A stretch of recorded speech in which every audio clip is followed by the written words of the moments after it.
C'est une affaire qui touche l'un des sportifs français les plus célèbres au monde et visiblement, nous ne sommes pas au bout de nos surprises. Le 29 août 2022, Mathias, le grand frère de Paul Pogba, publie une vidéo dans laquelle il annonce qu'il va prochainement faire de grosses révélations sur la star de l'équipe de France. Une vidéo qui va être le déclencheur d'une affaire de très grande envergure, dans laquelle la famille Pogba va se retrouver plongée dans son intégralité. On apprend par la suite que le joueur de la Juventus Turin aurait été menacé puis séquestré par plusieurs hommes de son entourage, le 19 mars 2022 dans un appartement de la région parisienne en marge d'un stage de l'équipe de France à Clairefontaine. Il s'agirait principalement d'amis d'enfance, qui lui auraient réclamé près de 13 millions d'euros, dont 3 à payer immédiatement.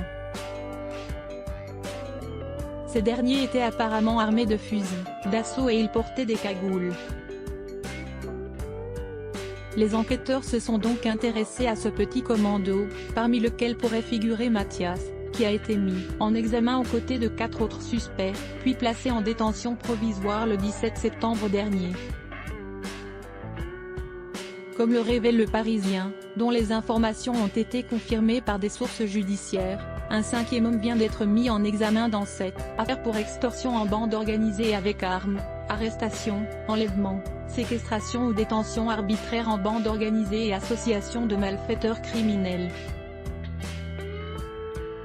Selon nos confrères, il s'agirait d'Adama C, présenté comme un ami de Paul Pogba, avec lequel il a grandi à Roissy-en-Brie, Seine-et-Marne. L'homme de 31 ans est recherché depuis plusieurs mois par les enquêteurs, mais il se trouvait jusqu'ici aux Émirats Arabes Unis et était visé par un mandat d'arrêt international. Ce dernier est soupçonné d'avoir eu un rôle majeur dans la séquestration du footballeur, qui devrait prochainement devenir papa pour la 3e fois. Une avancée peut être décisive dans cette affaire, qui a déjà connu de nombreux rebondissements.